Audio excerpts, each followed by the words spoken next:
Caretaker भाग 36. आरव बाहेर गेलेला असतो. त्याच्या जाण्याच्या आवाजाने मीरा क्षणभर सावध होते. मग हळूच मागे वळते आणि जी कॅडबरी तिने मगाशी स्वतःसाठी लपवून ठेवलेली होती ती परत हातात घेते. ती कॅडबरीकडे काही क्षण एकटक पाहत राहते. काही वेळापूर्वी आरवने तिच्या ओठांजवळून कॅडबरीचा तुकडा पुसताना केलेला स्पर्श, तो क्षण तिला पुन्हा पुन्हा आठवतो. त्या हलक्या कोमल स्पर्शाने तिच्या अंगावर शहारा उमटतो. नकळत तिचे डोळे मिटून जातात. ती आठवण इतकी तीव्र होती की जणू तो स्पर्श पुन्हा एकदा झाल्यासारखा भास तिला होत होता. तिच्या हातातली कॅडबरी आता तोंडात जाते. डोळे झाकलेलेच होते. चव घेतानाच तिचं मन त्या एका क्षणात अडकून बसलेलं होतं. गोडसर चव आणि आठवणीचा ओलसर स्पर्श, दोन्हींचा संगम तिच्या ओठांवर तिच्या मनात खोलवर उमटलेला होता. कॅडबरी खाता खाता आरवचं ते वाक्य पुन्हा तिच्या मनात घुमायला लागतं. तुझा दहशतवादी माणूस एवढासुद्धा वाईट नाही. मीराला ते वाक्य आठवतं. क्षणभर तिचा श्वासच थांबतो. डोळे नकळत उघडले जातात. त्या शब्दाचा अर्थ आणि त्यामागचा लपलेला भाव तिला विचारात पाडतो. हे हे हे खरंच त्यांनी मला बोललं का? खरंच का मला फक्त भास झाला कसला? ती स्वतःशीच पुटपुटते. आता तिच्या चेहऱ्यावरती नकळत एक लाजलेली गुलाबी लाली उतरलेली होती. आठवण आणि आरवचा आवाज दोन्ही मनात खोल रुंजी घालत होते. ती पटकन हातातली कॅडबरी बाजूला ठेवते. डोळे विस्फारते. पण मी त्यांना दहशतवादी माणूस असं कधी बोलले आणि त्यांनी ते कधी ऐकलं? मी तर त्यांच्यासमोर कधी नाही बोलले. ती विचारांच्या गुंत्यात हरवते. मग अचानक तिचं लक्ष आरशाजवळ जातं. आरशाच्या कोपऱ्यात भिंतीवर चिकटवलेलं एक लहानसं नोट. त्यात तिचं टाईम टेबल होतं. हळूहळू तिची नजर त्या एका ओळीवरती स्थिर होते. दहशतवादी माणसाचं टाईम टेबल. आणि क्षणभर तिचा मेंदू थंड पडतो. अरे देवा, मी पण ना ह्यांचंच हे सगळं काही घर आहे. आणि जरी ही खोली त्यांनी मला राहायला दिली असली तरीही जागा तर त्यांचीच आहे ना. ही रूमसुद्धा त्यांचीच म्हणली पाहिजे. ते कुठेही मग येऊ शकतात. आणि मी असं काहीतरी लिहून ठेवलं आहे हे ना त्यांनी नक्कीच वाचलं असावं, म्हणून तर ते मला असे बोलले असतील. पण माझा दहशतवादी? ती आता लाजेने पुरती गडप झालेली असते. चेहऱ्यावर गोंधळ, ओठांवर गालातलं हसू आणि डोक्यात विचारांची धांदल. मीरा विचारातच गुरफटलेली असते.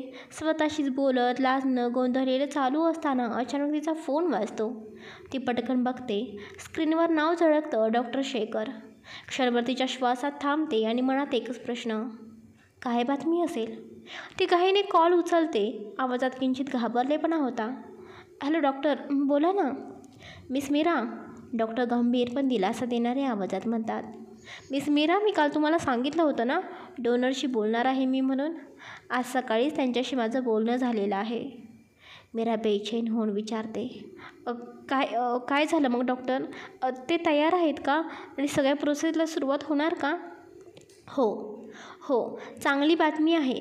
ते पूर्णपणे आता तयार आहेत आणि उद्यापासूनच सगळी काही आपण प्रोसेस सुरूसुद्धा करणार आहोत. त्यामुळे उद्या तुम्ही तुमच्या आईला हॉस्पिटलमध्ये ॲडमिट करा. 2 ते 3 दिवस प्राथमिक टेस्ट वगैरे होऊन जातील आणि त्यानंतर लगेचच ऑपरेशनची तयारी होईल. ऑपरेशन लगेचच होणार आहे. डॉक्टरांचे बोलणे ऐकून क्षणभर मीराला विश्वासच बसत नाही. तिचे डोळे भरून येतात. म्हणजे खरंच 2 ते 3 दिवसात माझ्या आईचं ऑपरेशन होणार? हो, तुम्ही जेवढ्या लगबगीने पैसे जमवले आहेत त्याच लगबगीने आम्हीसुद्धा डोनर मिळवला आहे आणि आता आम्ही सगळं काही नीट करू. आम्हीही वेळ दडवणार नाही, पण सगळं लवकर होईल. मी आनंदाने आणि हुश करत म्हणते, डॉक्टर थँक्यू. मी आईला उद्याच ॲडमिट करते. चालेल, काळजी घ्या, आम्ही सगळं सांभाळू. डॉक्टर कॉल कट करतात. काही क्षणापूर्वी मीरा तशीच थांबते. तिच्या डोळ्यात अश्रू, पण यावेळी ते अश्रू होते आशेचे, समाधानाचे. ती हलकेच उठते आणि टेबलावर ठेवलेल्या छोट्याशा गणपती बाप्पाच्या मूर्तीपाशी येते. दोन्ही हात घट्ट जोडते, डोळे मिळते, ओठांवर नंतर शब्द आपोआपच उमटतात. Thank you so much Ganpati Bappa. खरंच एवढी मोठी परिस्थिती तू माझ्यावरती आणलेली होतीस, पण तूच मला त्यातून मार्ग दाखवलास रे. एक एक पाऊल मी टाकत गेले आणि तू माझ्या फक्त पाठीशी उभं राहिलास. तूच मला खरं तर ही एवढी मोठी लढाई लढायला हिंमत दिलीस. आता तुझ्या आशीर्वादाने माझ्या आईचं ऑपरेशन लवकरच होणार आहे आणि मला विश्वास आहे तुझ्या आशीर्वादाने आत्तापर्यंत सगळं काही ठीक झालं आणि आतासुद्धा सगळं काही ठीक होईल. अगदी ठीक. गणपती बाप्पा, मी तुला शब्द देते, आईचं एकदा ऑपरेशन झालं ना तर मी तुझ्या मंदिरात येईन, पेढे वाटीन, स्वतःच्या हाताने मी मोदक करेन आणि त्या गरिबाच्या नैवेद्याला गोडवा तू प्रेमाने स्वीकार बरं का. तिच्या डोळ्यातून ओघळणारा अश्रू तिच्या ओठांवरच्या स्मितात मिसळतो. डॉक्टरांचा फोन गेल्यावर मीराचं मन भरून येतं, पण ती लगेच स्वतःला सावरते. ही बातमी फक्त माझ्यापुरती नाही, श्वेतालाही सांगायला हवी आणि आईलाही. ती घाईने मोबाईल हातात घेते, फोन बुक उघडते आणि श्वेता नावावर टॅप करते. थोड्या सेकंदातच श्वेताचा उत्साही आवाज ऐकू येतो. हा ताई, बोल ना. श्वेता, अगं एक मोठी गुड न्यूज द्यायची होती तुला ना आईला. मीरा हसत पण थोड्या भाऊक स्वरात म्हणते. काय ताई, आईसाठी डोनर मिळाला होता असं तू बोलली होतीस, त्याचं काही आहे का? हो गं श्वेता, आत्ताच मला डॉक्टरांचा कॉल आला होता. तो डोनर पूर्णपणे आता तयार झालेला आहे पुढची प्रोसेस करायला आणि मी सुद्धा पैशांची जुळवाजुळव केलेलीच आहे गं. आता आईचं ऑपरेशन लवकरच होणार आहे आणि उद्याच आईला डॉक्टरांनी हॉस्पिटलमध्ये ॲडमिट करायला सांगितलेलं आहे. मीराचं बोलणं ऐकून दुसऱ्या बाजूने श्वेता क्षणभर गप्प बसते. मग आनंदाने किंचाळतच बोलते. अगं ताई, किती मोठी आनंदाची बातमी दिलेली आहेस गं तू. खरंच गं, हे सगळं ना ताई तुझ्यामुळे शक्य झालेलं आहे. नाही गं श्वेता, माझ्यामुळे काहीच नाही झालं. आपल्याला हिंमत दिली गणपती बाप्पाने. मी सांगितलं होतं ना तुला, फक्त विश्वास ठेव, सगळं नीट होईल. हो गं ताई, तू जे बोललीस अगदी तसंच झालं आहे. बरं आता श्वेता, रडत बसू नकोस. आईला ही बातमी सांग आणि आजच तयारी कर. कपडे, आईचं सगळं मेडिकल साहित्य, रिपोर्ट जे काही लागेल ते तयार ठेव. उद्या सकाळी 10 वाजता मी घरी येते, तिथून आपण एकत्र हॉस्पिटलला जाऊया. ठीक आहे ताई, मी सगळी तयारी करते आणि आईलाही सांगते. उद्या वाट बघेन ना तुझी. श्वेता आनंदाने फोन ठेवते. मीराच्या चेहऱ्यावर आता समाधानाचं आणि आशेचं तेज पसरलेलं होतं. मीरा आज खूपच जास्त खुश होती. तिच्या गोष्टींसाठी इतके दिवस रात्रंदिवस प्रयत्न करत होती, झुरत होती. ती गोष्ट आता घडणार होती. तिच्या आईच्या किडनीचे ऑपरेशन होणार होतं. हे ऐकून जणू तिच्या काळजावरचं एक प्रचंड ओझं हलकंच झालेलं होतं. आई आता बरी होणार, खरंच आई आता बरी होणार, हे वाक्य तिच्या मनात सतत फेऱ्या घालत होतं. पण जेव्हा दिवसभर काही काम न करता रूममध्ये ती बसून होती, तेव्हा आता हळूहळू शांततेतून कंटाळवाणेपणा डोकवायला लागलेला होता. तिला त्या एकाच रूममध्ये बसून खूपच जास्त कंटाळा आलेला होता. संध्याकाळचे 7 वाजून गेलेले होते. वातावरण थोडं थंड झालं होतं आणि आकाशात काळसर सावल्या पसरत होत्या. ती खिडकीजवळ उभी राहून बाहेरच्या हलक्या प्रकाशाकडे बघत होती. शांत रस्ते, कुठून तरी हलकासा पक्ष्यांचा आवाज आणि त्या थंडगार वाऱ्याची स्पर्श. एक विचार तिच्या मनात डोकवला, बाहेर जावं का थोडंसं. मग तिला ती स्विमिंग पूलजवळची जागा आठवली. ती जागा जिथं ती एकदा आधी गेलेली होती आणि जिथं तिच्या मनाला खरंच थोडंसं शांत वाटलेलं होतं. आरव कुठे दिसतोय का, हा विचार तिच्या मनात आला म्हणून ती गुपचूप दार उघडून बाहेर आली. हॉलमध्ये, बाल्कनीत किंवा लॉनजवळ आरव तिला कुठेही दिसत नव्हता. म्हणजे तो रूममध्येच असावा, असं म्हणून ती हलक्या पावलाने तळमजल्यावर असलेल्या पूल एरियाकडे गेली. जशी ती तिथे पोचली तसं तिचं मन अगदी निवळून गेलं. आजूबाजूला थंडगार हवा पसरलेली होती. स्विमिंग पूलजवळ हलकासा पाण्याचा आवाज आणि त्या पाण्यातल्या लखलखत्या लाईटच्या प्रतिबिंब दिसत होतं. ती हळूच आजूबाजूला बघते. पूलच्या कडेला ती बसते. तिच्या पायाला स्पर्श केला आणि एकदम सुखद थंडी तिच्या पायांना जाणवली. ते पाणी जणू तिला सांगत होतं, मीरा, आता सगळं काही ठीक होईल. तिने डोळे मिटले, एक दीर्घ श्वास घेतला. तिच्या चेहऱ्यावर हळूच एक हास्य उमटलं. खूप दिवसांनी निसंशय आणि दिलखुलास ती तिथे बसली होती. आई आता बरी होणार आहे, त्या विचाराने तिचं हृदय भरून आलं होतं. तिथे त्या पाण्याच्या काठावर ती एकटी होती, पण तिला आनंद तिला पूर्ण वाटत होता. मीरा निवांतपणे पाण्याकडे बघत बसलेली होती. पाय थंडगार पाण्यात, मन हलकं आणि चेहऱ्यावर एक शांत समाधानाचं हास्य होतं. तेवढं तिच्या कानांवरती एक आवाज ऐकू येतो, तू इथे? मीराचे डोळे क्षणार्धातच विस्फारतात. ती पटकन पाठीमागे वळून बघते. तो आरव होता. आरव एक हात खिशात आणि दुसऱ्या हातात मोबाईल, आणि नजर थेट मीरावरती त्याची होती. त्याच चेहऱ्यावर नेहमीसारखा कठोर भाव नव्हता, पण एक आश्चर्य आणि थोडी शंका मिसळलेला स्थिर भाव होता. आरवला तिथे आलेलं अचानक बघून मीरा गोंधळते आणि ती पटकन उठण्याचा प्रयत्न करू लागते. मी फक्त मला कंटाळा आला होता म्हणून मीरा बोलणार. तेवढ्यात आरव तिचा हलकासा गोंधळ बघून थोड्याशा संथ स्वरातच बोलतो, अगं थांब, उठतेस कशाला, बस ना. त्या स्वरात अजिबात राग नव्हता, न कसला त्रास नव्हता, न कोणती अरेरावी होती. मीरा काहीच बोलत नाही. आरव पुढे येतो, तिच्याच बाजूला बसतो. त्यानेही आपले दोन्ही पाय हळूच पाण्यात सोडले. आरव तिच्या शेजारी बसलेला, समोर शांत पाण्याकडे नजर लावलेली. तो काहीच बोलत नव्हता आणि मीरा तर अजून गोंधळलेली. तो अचानक तिच्या इतक्या जवळ, तेही शांतपणे. मीराच्या मनात विचारांचं भडीमार चालू होतं. हे काय चाललंय? हा आरव खरंच तोच आहे का? तोच कठोर, रागीट, प्रत्येक गोष्टीत डोकं घालू नको म्हणणारा आरव खरंच हाच आहे का? आज असा का वागतोय? तेवढ्यात आरव हळू आवाजातच तिच्याकडे वळून बोलतो, काय झालं? रूममध्ये बसून कंटाळा आला वाटतं.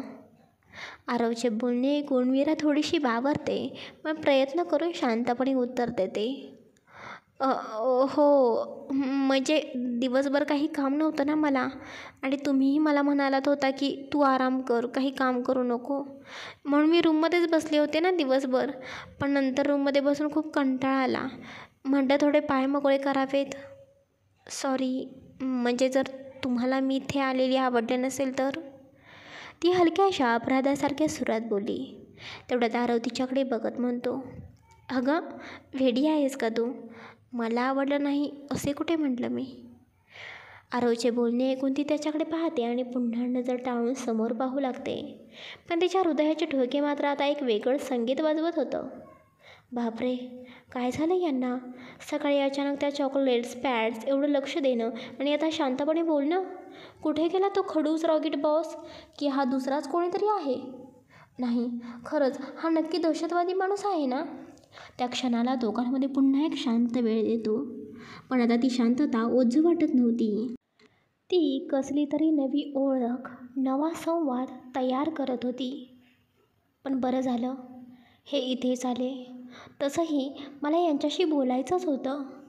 आता मला आईचं ऑपरेशन होणार, त्यासाठी 4 ते 5 दिवस सुट्टी घ्यावीच लागणार होती. सगळं सांभाळायला तिथे मीच हवी आहे. ऑपरेशनच्या आधीची तयारी, हॉस्पिटलमध्ये तिच्याजवळ बसणं, रिपोर्ट्स, डॉक्टरांशी बोलणं, हे सगळं कोण करणार? श्वेताला एवढं सगळं जमेल? आणि मी हे सगळं आरव सरांना सांगितलं तर ते ऐकतील का? सकाळपासून एकदम वेगळं वागतायत, गोड, काळजी घेणारे, पण हे सगळं फक्त 1 दिवसापुरतं असेल तर? सुट्टीचं नाव घेतल्यावर ते रागवले तर? पण नाही, ही गोष्ट बोलणे गरजेचंच आहे. मी घाबरून बसून चालणार नाही, बोलतेच.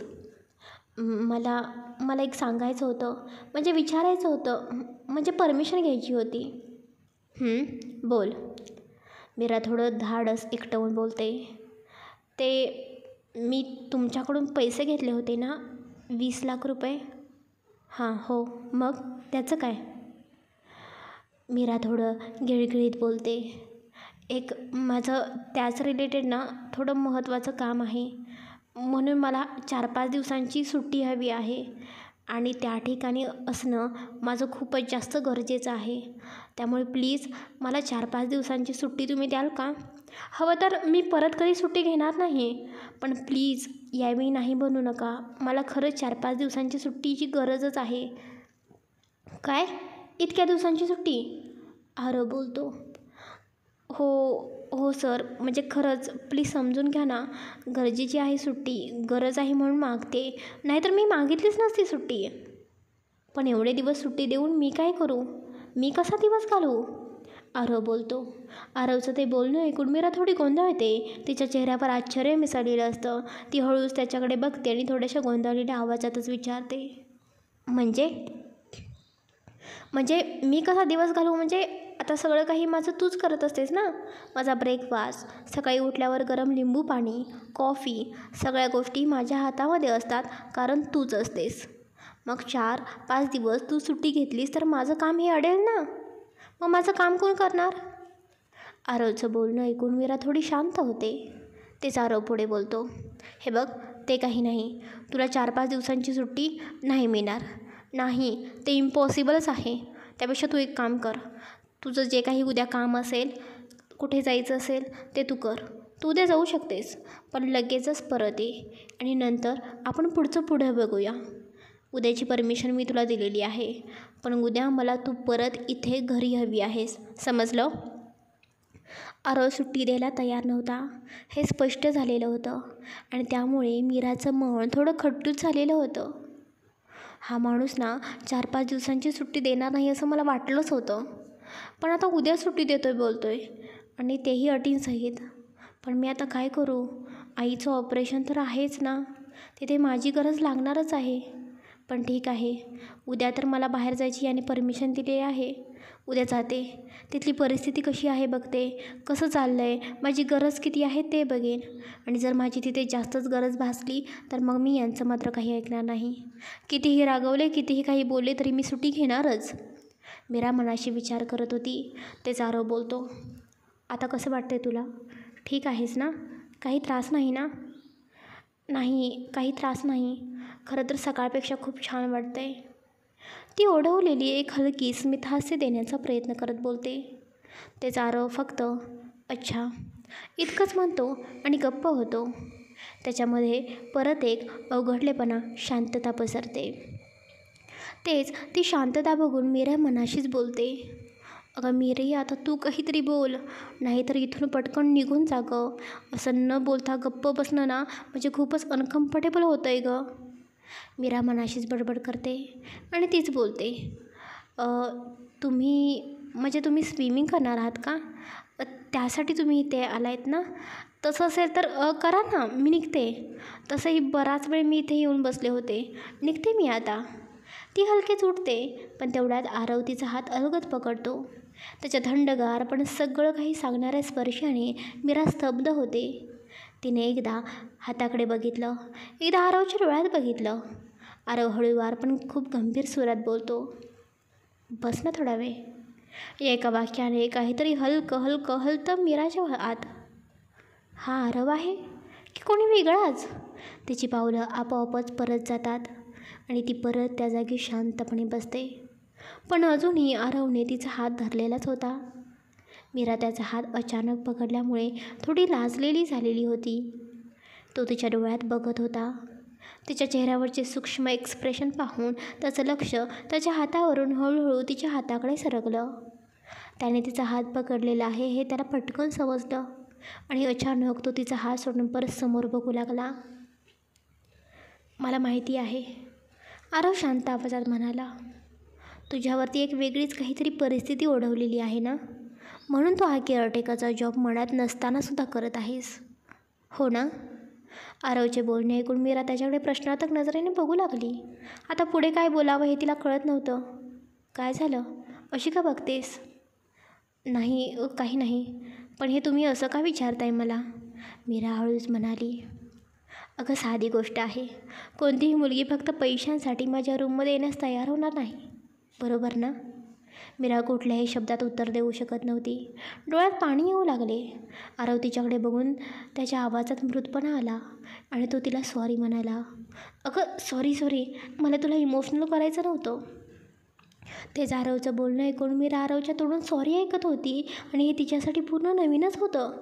ज्यावेळी ती या घरात आली तेव्हापासून आरवने कधीही तिला सॉरी म्हटलं नव्हतं. कधी तो इतका नॉर्मल मानवी भावनेने बोललाच नव्हता.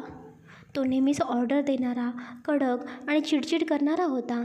पण आज ती आरवचं एक वेगळं, मृदू आणि मनाला भिडणारं रूप पाहत होती. तेच आरव बोलतो, हे बघ, मला ना तुला इमोशनल करायचं नव्हतं खरंच, किंवा काही तुला त्रास द्यायचा माझा हेतूसुद्धा नव्हता. माझ्या बोलण्याने तुला काही त्रास झाला असेल तर सॉरी. आरव शांत पण गांभीर्याने म्हणाला, फक्त मला जे वाटलं ते मी बोललो. तुझीसुद्धा काहीतरी गरज असेल म्हणूनच तू हा केअरटेकरचा जॉब स्वीकारलेला असशील, हो ना? आरव तिच्या डोळ्यात बघत होता, जणू काही त्याला तिच्या तोंडून उत्तर हवं होतं. हो हो होती माझी गरज, मीरा हळू आवाजात म्हणाली. आणि त्यासाठी पैशांची खूप मोठी गरज होती. अगदी कुठेही काम केलं असतं तरी एवढे पैसे लगेच मिळाले नसते, आणि तेही पैसे तुम्ही दिलेत, त्यासाठी थँक्यू. आरव क्षणभर गप्प झाला आणि मग थोड्या वेळाने विचारलं, कसली गरज होती, विचारू शकतो का मी? हा प्रश्न ऐकताच मीराच्या चेहऱ्यावर एक गोंधळ उभा राहिला. उत्तर द्यावं की नाही हेच कळत नव्हतं. ती आपली घरची परिस्थिती कुणासमोर उघड करायची नव्हती, कारण तिचं एक ठाम मत होतं, एकदा का लोकांना तुझं दुःख कळलं की ते त्यांचा फायदा घ्यायला सुरुवात करतात. पण आता मात्र विषय आरवनेच स्वतःहून काढलेला होता, म्हणून त्या द्विधा अवस्थेत अडकलेली होती. आरवला खरंच खरं कारण सांगावं की नाही हा प्रश्न तिच्या मनामध्ये निर्माण झालेला होता. काही क्षण शांत राहून विचार करून शेवटी तिने हळू आवाजात बोलायला सुरुवातच केली. माझी आई, ती खूप दिवसांपासून आजारी आहे. तिच्या दोन्ही किडन्या फेल झाल्यात. डॉक्टरांकडे ट्रीटमेंट सुरू होती, डायलिसिससुद्धा केलं, पण ते कायमचा उपाय नव्हता ना. ऑपरेशन करावं लागणार होतं असं डॉक्टर बोलले, आणि त्यासाठी डोनर शोधणं, टेस्टिंग, हॉस्पिटल खर्च सगळं खूपच होतं. म्हणून मला पैशांची खूप जास्त गरज होती. मी कुठून आणणार होते इतके पैसे? आणि तेव्हाच तुम्ही मला ही केअरटेकरची ऑफर दिलीत. त्यावेळी वाटलं की हा एकच मार्ग आहे, म्हणून मी तो स्वीकारला. नाईलाज का होईना, पण स्वीकारला. ती बोलत होती आणि आरव तिला शांतपणे ऐकत होता. त्याच्या चेहऱ्यावर कसलीही प्रतिक्रिया, एक्सप्रेशन नव्हते, ना सहवेदना ना आश्चर्य, जसं की त्याला हे आधीच माहिती होतं किंवा ही गोष्ट त्याच्यासाठी काही नवीन नव्हती. मग कधी आहे तुझ्या आईचं ऑपरेशन? आरव शांतपणे विचारतो. तेच मीरा तिचे डोळे पुसते आणि बोलते, आजच डॉक्टरांचा कॉल आलेला होता. डोनर मिळाला आहे आणि आता पुढची प्रोसेस लवकरात लवकर सुरू करायची असं डॉक्टर बोलत होते. डॉक्टरांनी उद्याच आईला हॉस्पिटलमध्ये ॲडमिट करा असं सांगितलेलं आहे. म्हणून मी मगाशी तुम्हाला 4 ते 5 दिवसांची सुट्टी हवी असं म्हणत होते. मीरा धीटपणे पण गोंधळलेल्या सुरात सांगते. त्याचा आरव थोडा वेळ काहीच न बोलता विचारात गढून जातो. मग फक्त एवढंच म्हणतो, अच्छा, उद्या तू मग जाऊ शकतेस. जा तू, पण रात्री घरी ये. त्यानंतर पुढे काय करायचं ते बघूया. आरवचं बोलणं ऐकून मीरा त्याच्याकडे बघू लागते, जणू काही तोच अंतिम निर्णय देतो आणि चर्चा इथे संपली आहे. मीरा त्याच्याकडे बघतच राहते काही क्षण. तिच्या मनात विचारांची गर्दी उसळते. कसा माणूस आहे हा? आता याला सगळं समजलं आहे. माझ्या आईचं ऑपरेशन आहे, डॉक्टरांनी वेळ दिलेली आहे, तिथं माझं असणं गरजेचं आहे, तरीही याला अजून सुट्टी द्यायची की नाही याबाबत विचार करायचा आहे. याचं मन दगडाचं आहे का? ती त्याच्याकडे एक कटाक्ष टाकते, पण न बोलता मनातच त्या भावना गिळून टाकते. ते आरव तिच्याकडे न बघता समोर बघतो आणि बोलतो, आणखी एक, तुला काही पैशांची गरज असेल तर नक्कीच मला सांग. तू मला सांगू शकतेस, ओके? आरवचे बोलणे ऐकून मीरा आरवच्या चेहऱ्याकडे बघते. क्षणभर त्याच्या चेहऱ्यावर नजर ठेवल्यानंतर तिच्या तोंडून कडवट शब्द बाहेर निघाले. का? आणखीन रूममध्ये बोलवणार आहात का मला? आता तिच्या आवाजात उपसाग मिसळलेला होता, डोळ्यात पाणी होतं. तो क्षण तिच्या डोळ्यासमोर आलेला होता. निराशा आणि त्रास तिच्या चेहऱ्यावर स्पष्टपणे दिसत होता. आरवने ते शब्द ऐकले. त्या क्षणी त्याने सुद्धा तिच्याकडे बघितलं. तिच्या डोळ्यात त्याचं लक्ष गेलं. तिच्या डोळ्यात पाणी होतं. त्याच्या अंगात काहीतरी हलकं मोडतं. त्याला काही क्षण सुचतच नाही. तो गप्प होतो. काही सेकंद तिच्याकडे पाहतो आणि परत समोर बघतो. डोळे मिटतो, खोल श्वास घेतो, अगदी शांत, किंचित पश्चातापाने भरलेल्या स्वरात बोलतो, नाही, नाही मीरा, यावेळी नाही. मी तुला रूममध्ये बोलवणार नाही. आणि ही गोष्ट मनातून काढून टाक. तुला वाटत असेल की परत कधी मी असं करेन, पण नाही, तसं खरंच काही नाही. जर तुला खरंच कधी पैशांची गरज लागली, आणखीन हॉस्पिटलसाठी पैसे लागणार असेल, तर खरंच निश्चिंतपणे मला सांग, निसंकोचपणे मला सांग. रूमचा विचार तू मनातसुद्धा आणू नकोस. खरंच तसं नाही होणार. आणखीन एक महत्त्वाची गोष्ट तुला सांगायची होती. खरं तर म्हणायचं होतं. सॉरी, खरंच मनापासून सॉरी. त्या दिवशीसाठी खरंच सॉरी. मी तुला त्या दिवशी माझ्या रूममध्ये बोलवलं. तुझी इच्छा नसतानासुद्धा बोलता बोलता थांबतो. त्या दिवशी मी चूक केली. तुझ्या नजरेत मी एकदम आता खाली गेलो असेल.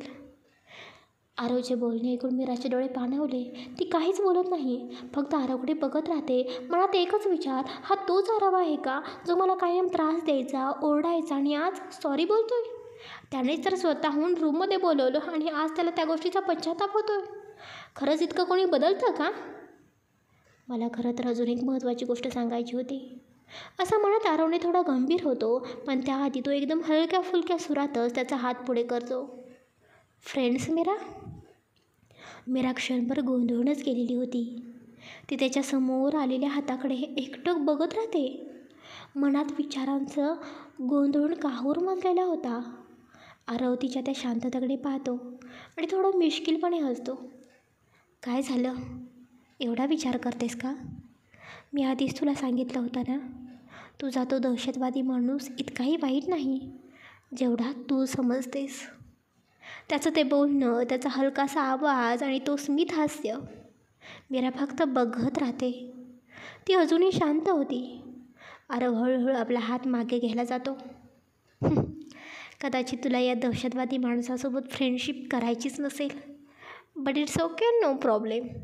आरव बोलतो, पण त्याच क्षणी मीरा झटकन तिचा हात पुढे करते. हळूवारपणे त्याच्या हातामध्ये हात ठेवते. क्षणभर सगळं थांबल्यासारखं वाटतं. आरवच्या चेहऱ्यावर नकळत एक सौम्य हसू उमटतं. ते हसू जे आजवर कोणालाच फारसं माहिती नव्हतं, दिसलं नव्हतं. मीराच्या नजरेसमोर तो हसणारा आरव अगदी वेगळाच वाटत होता. त्या गालावरचा डिंपल पहिल्यांदाच तिला दिसलेला होता. ती हरवून जाते त्या हसण्यामध्ये. आपण ना एक नवीन रूल सुरू करूया का? आरव हसत बोलतो. मीरा थोडी आश्चर्यचकित होते. नवीन रूल? हो, तू इथे केअरटेकर म्हणून काम करतेस ना, हे मला माहिती आहे, तुलासुद्धा माहिती आहे. पण आता काही क्षणापूर्वी आपण फ्रेंड्ससुद्धा झालेलो आहोत ना, मग फ्रेंडशिप आणि जॉब या दोन्ही गोष्टी वेगळ्या असायला हव्यात ना, नाही का? मीरा डोळे मोठे करून आरवकडे बघू लागते. तेच आरव पुढे बोलतो. म्हणून आपण दिवसातला 1 तास ना फक्त फ्रेंड्स म्हणून घालवूया का? ना केअरटेकर ना बॉस, फक्त 2 माणसं जी गप्पा मारतात, हसतात, एकमेकांसोबत रिलॅक्स होतात, सगळ्या काही गोष्टी शेअर करतात. आरव थोडा विचार करून म्हणतो, मला काय वाटतं, जेवणानंतरचा वेळ जास्त चांगला राहील ना. 9 ते 10 हा टाईम परफेक्ट आहे. यावेळेस आपण इथेच या जागी निवांतपणे बसू, फक्त फ्रेंड्स म्हणून, कुठलीच बंधनं नाहीत. मीरा त्याचं बोलणं लक्ष देऊन ऐकत होती. तेच आरव पुढे बोलतो, पण बाकी वेळेस प्रोफेशनल बरं का. तुझं काम, माझं रुटीन सगळं जसंच्या तसं. तुला चालेल का हे? क्षणभर गप्प राहून मीरा हलकंसं हसते. हो चालेल ना. त्याच्या डोळ्यामध्ये बघत ती हो म्हणते, जणू तिच्या मनात पहिल्यांदाच कुणा एका व्यक्तीसोबत खरं नातं तयार होण्याची भावना उमटते. मीरा, खरं तर त्या दिवशी तूच मला बोलली होतीस ना, थोडं माणसात या, तुम्ही थोडं रिलॅक्स व्हा, काम सोडून बाकीची सुद्धा लाईफ बघा, कोणीतरी असा फ्रेंड्स बनवा ज्याच्यासोबत तुम्ही सगळं काही शेअर करू शकता. कारण आयुष्य फक्त हे एकदाच असतं, मग दुःख पाठीमागं सारून आयुष्य जगायला बघा.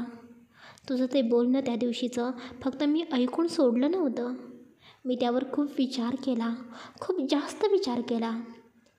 आरव थोडा थांबतो, समोरच्या झाडांकडे बघतो. माझ्या आयुष्यात ना असा कोणीच फ्रेंड नाही आहे ज्यावर मी डोळे झाकून विश्वास ठेवू शकेन.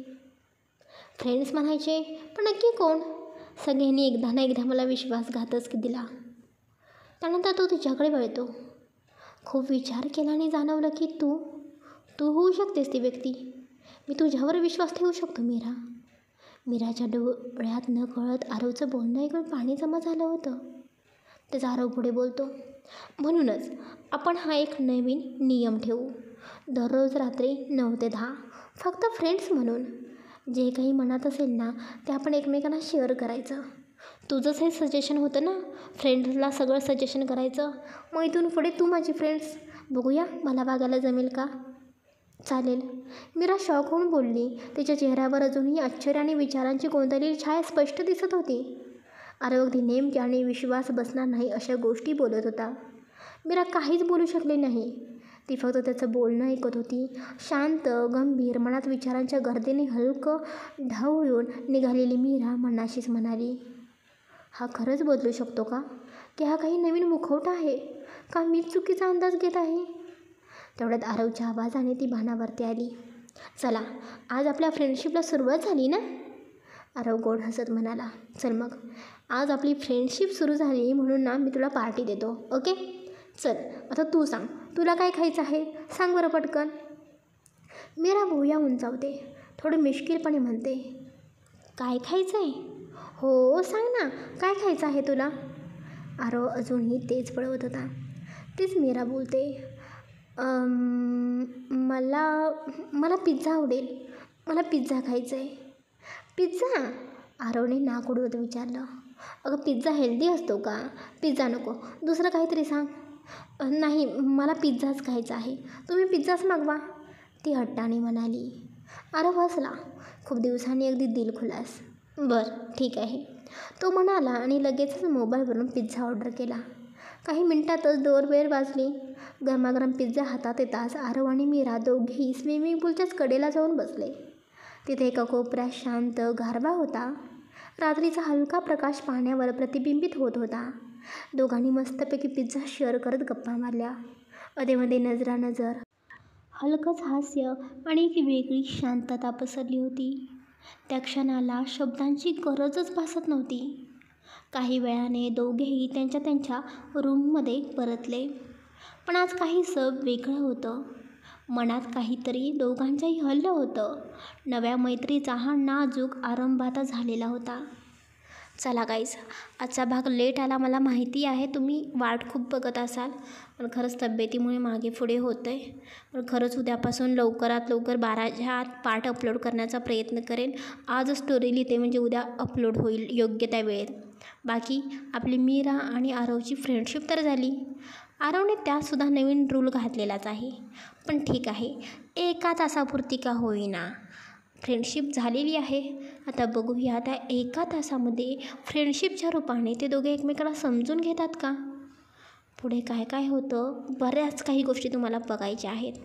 आजचा भाग कसा वाटला नक्की मला भरभरून कमेंट्स करून सांगा. तर बघूया पुढे काय काय होणार आहे. अजून स्टोरी खूपच इंटरेस्टिंग होत जाणार आहे. तुम्ही जसं या स्टोरीवरती भरभरून प्रेम करत राहा, तसंच खूप छान सपोर्ट करा, प्रेम करत राहा. Bye, take care.